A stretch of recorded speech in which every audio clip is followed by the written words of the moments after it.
Claire woke before the alarm on her 42nd birthday, staring at the ceiling as soft morning light slipped through the curtains, and she felt a strange mix of hope and fear tighten her chest because birthdays no longer felt exciting the way they once had. In the early years of her marriage to Michael, birthdays were full of laughter, surprise trips, and careless joy, but time had slowly turned them into polite dinners and kind words that felt routine rather than alive. Michael slept beside her, calm and familiar, his steady breathing reminding her of the safety he always provided, yet also of the quiet distance that had grown between them without either of them fully noticing when it began. Claire did not doubt his love, but she missed feeling chosen, desired, and truly seen beyond the daily roles of wife, professional, and responsible adult. She slipped out of bed quietly and walked downstairs, the house still and peaceful, carrying the weight of unspoken thoughts.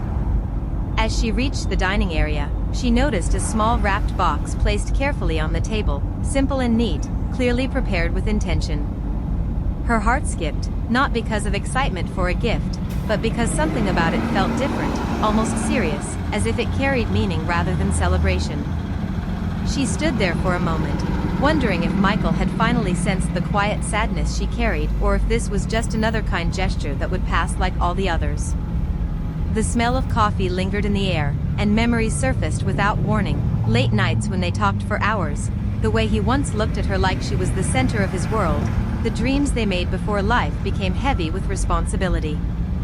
Claire touched the box but did not open it, suddenly afraid of disappointment, because hope hurt more when it faded. She told herself not to expect too much, reminding herself that love sometimes changed shape with time, even when it remained real. As she waited for Michael to wake, her thoughts moved quickly, questioning whether this birthday would mark another quiet year or something deeper, something honest. She realized that what she wanted was not luxury or surprise, but connection, and that longing made her feel vulnerable in a way she had avoided for too long. When she finally heard Michael moving upstairs, her pulse quickened, and she forced a calm smile onto her face, not knowing that this small moment would gently open emotions both of them had kept buried, setting the tone for a day that would challenge everything they thought they understood about their marriage. Michael came downstairs with a careful smile, wishing Claire a quiet happy birthday, and she noticed a nervous softness in his voice that made her chest feel tight before he gently pushed the small wrapped box toward her, asking her to open it when she was ready. Claire sat down, took a slow breath, and unwrapped it, expecting something practical, but instead she froze when she saw an old photograph resting inside a simple wooden frame. It showed them years ago, standing on a windy beach, laughing freely, arms wrapped around each other as if the world had nothing else to offer.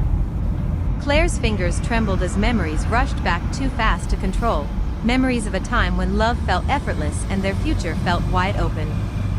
Michael watched her closely, afraid to interrupt the moment, and when she looked up, her eyes were already wet. Beneath the photo was a folded note written in his familiar handwriting, uneven but sincere, and she opened it slowly, reading words that surprised her with their honesty.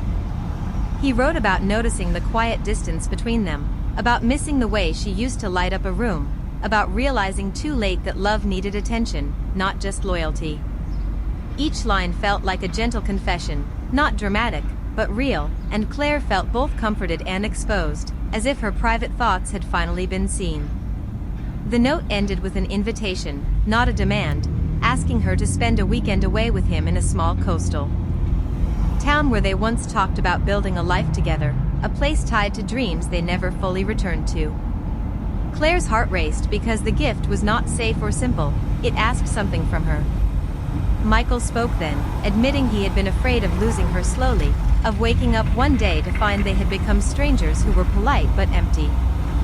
He told her he did not want grand forgiveness or instant answers, only a chance to sit with her again, to listen, to remember who they were before routine took over. Claire felt a deep mix of pleasure and pain because the gift touched exactly what she had been missing, yet it also forced her to face how lonely she had felt while standing beside the man she loved. She remembered all the times she had almost spoken but stayed silent, choosing peace over truth, and now that silence felt heavier than any argument could have been.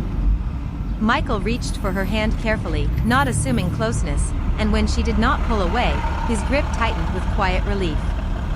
The room felt charged with emotion, not dramatic, but intense, like a long-held breath finally released.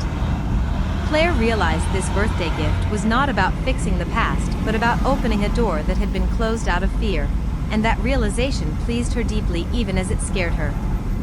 She looked again at the photograph, seeing not just who they were, but who they might still become if they were willing to be honest. Without promising anything, she nodded slightly, her voice soft as she agreed to the trip, and in that small decision, both of them felt the weight of years shift, knowing the weekend ahead would either heal something fragile or finally force them to face the truth they could no longer ignore. The drive to the coast began early, the highway stretching ahead like a quiet promise.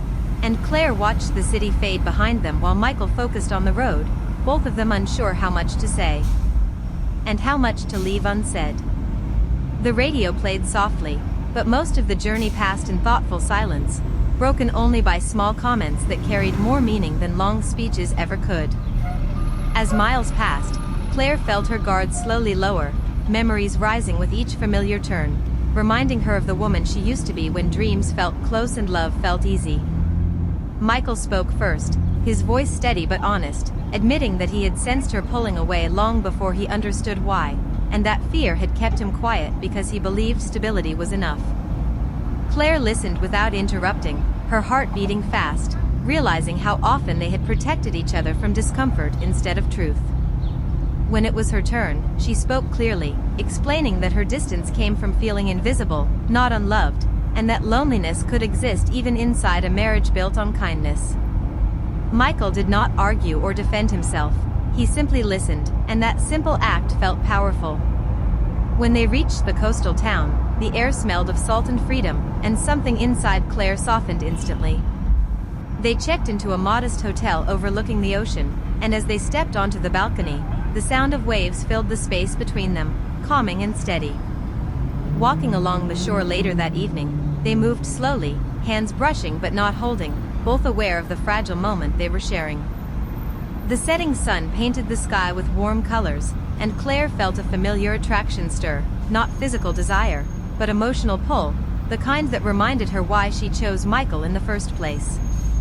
He stopped walking and turned toward her, admitting that he still saw her, that he always had, but had forgotten how to show it in ways that mattered to her. Claire felt tears gather, not from sadness, but from relief, because being seen felt like coming home after a long absence. She told him she was afraid too, afraid that wanting more meant being ungrateful for what they had, and Michael gently told her that love was not meant to feel small or silent. They stood there as the sun disappeared, understanding that this trip was not about escape but about truth.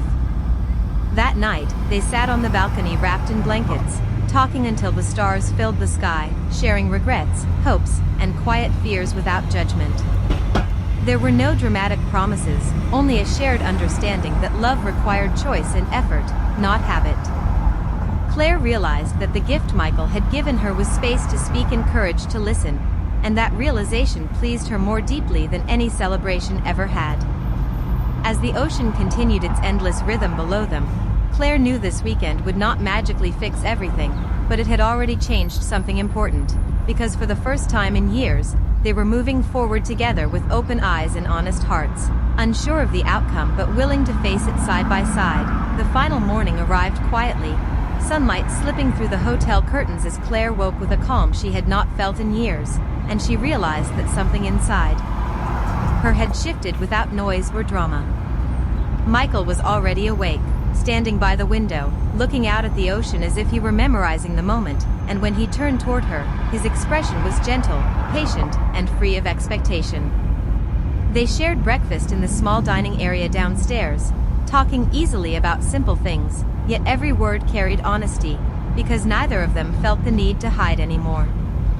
Walking along the shore one last time, Claire noticed how natural it felt to walk beside him again, not out of habit, but choice. Michael spoke about the future carefully, not promising perfection, but effort, presence, and attention, and Claire understood that this was not a dramatic love story reborn overnight, but something quieter and more real. She told him she was willing to try again too, not because it was comfortable, but because it finally felt truthful.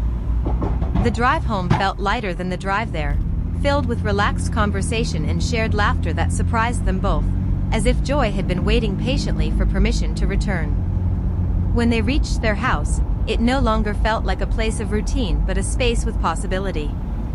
That evening, Claire unpacked slowly, placing the framed photograph on the living room shelf where she could see it every day, not as a reminder of the past, but as a symbol of choice. Michael watched her do this, understanding the meaning without words, and he felt a quiet gratitude settle in his chest. As days passed after the trip, nothing became perfect, but small changes appeared: longer talks, shared meals without distractions, and moments of attention that felt intentional rather than automatic. Claire noticed how Michael made space for her thoughts, and Michael noticed how Claire opened herself instead of retreating into silence. The birthday gift stayed with her, not as an object, but as a feeling, reminding her that love could grow again when nurtured with honesty. One evening, as they sat together watching the sunset from their own backyard, Claire realized that she was pleased not because the gift had solved everything, but because it had invited truth into their lives. She understood that marriage was not about constant happiness, but about choosing connection even when it felt risky. Michael reached for her hand, and this time she held it firmly, not out of reassurance, but out of belief. The future remained uncertain, but it no longer felt empty or distant. Claire smiled quietly, knowing her birthday had marked a turning point, not with loud celebration, but with courage, emotional clarity, and the simple decision to move forward together, aware of their flaws, respectful of their history, and hopeful enough to keep choosing love one honest day at a time.